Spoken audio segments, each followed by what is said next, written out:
Bonsoir à tous, bienvenue à ce flash d'information. La population du Grand Nord a rendu hier samedi un hommage au chef de l'État, Alassane Ouattara, pour ses actions de développement. L'événement a eu lieu à Fek-Sédougou dans la région du Thiologo. Occasion pour le chef du gouvernement, Amadou Gon Coulibaly, président de la cérémonie, d'inviter les chefs et rois, les chefs traditionnels et les rois à jouer leur partition d'artisans de paix et d'unité. Ouagadougou est aux couleurs de la coopération ivoiro-burkinabé. Les deux pays préparent activement la 8e conférence au sommet de leur traité d'amitié et de coopération prévue les 30 et 31 juillet prochains dans la capitale burkinabé. Comme vous le voyez sur ces images, les drapeaux burkinabé et ivoiriens flottent sur les principales artères, annonçant donc les couleurs de l'événement. Les experts ivoiriens et burkinabé ont tenu de leur côté une rencontre en prélude au sommet. Ils ont évoqué les axes de coopération en vue de formuler des recommandations aux deux gouvernements. La 9e édition de la Journée mondiale de lutte contre les hépatites virales s'est tenue à Dabou en présence du ministre de la Santé et de l'Hygiène publique. Aka Awele a sensibilisé les populations et les a surtout invités à se faire dépister. On en sait plus avec notre reporter Astoutouri.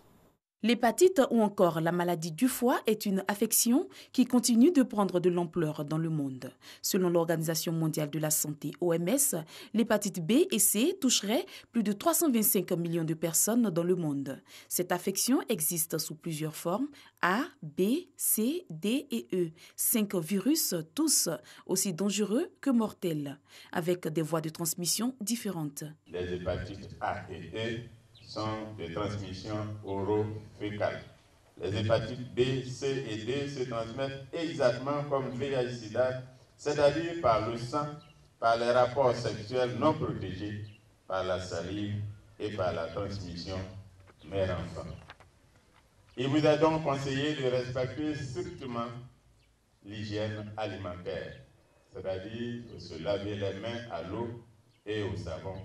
Avec un taux de prévalence de 13%, l'hépatite B sévit en Côte d'Ivoire par négligence ou par méconnaissance. Elle tue 10 fois plus que le VIH et le virus est 100 fois plus résistant que celui du VIH-Sida. Quand elle est détectée tôt, la maladie peut se guérir en 6 mois, raison pour laquelle le ministre de la Santé et de l'Hygiène publique exhorte les populations à se faire dépister. Pour une meilleure santé donc pour tous, j'invite en conséquence les parents à adhérer au programme national de sensibilisation sur les hépatites virales, ainsi qu'au programme élargi de vaccination des enfants qui se fait gratuitement dans les centres de santé et hôpitaux sur l'ensemble du territoire ivoirien. Le ministre a également annoncé la réhabilitation totale de l'hôpital général de Dabou avec la mise en fonction de son bloc opératoire.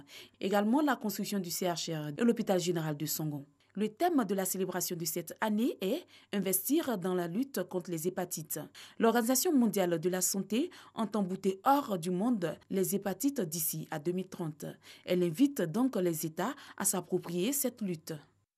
À l'étranger et en Tunisie, après le deuil, la prochaine campagne présidentielle s'annonce intense. Le décès du président Beyi Caïd Essebsi a ouvert une parenthèse pacifiée dans la campagne électorale. Mais la politique va reprendre ses droits en vue du scrutin présidentiel prévu à la mi-septembre et législative en octobre. La trêve entamée mercredi dernier devrait durer jusqu'à la fin de la période de deuil national en milieu de semaine prochaine. Mais la brièveté des délais avant les élections laisse augurer une campagne intense.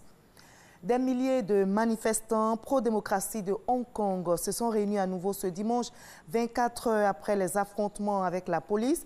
La mobilisation statique a été autorisée, mais c'est rapidement mué en marche. Les autorités ont répondu avec du gaz lacrymogène et des balles en caoutchouc. Ces manifestations ont débuté il y a près de 2 mois pour protester, je rappelle, contre un projet de loi d'extradition vers la Chine.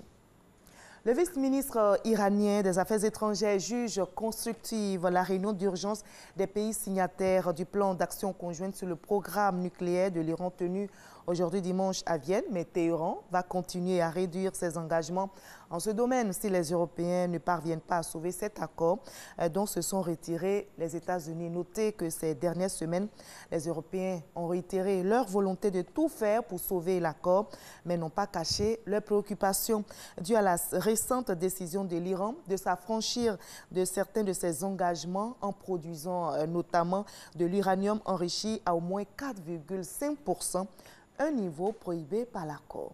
On va se retrouver à 20h pour la grande édition. À tout à l'heure.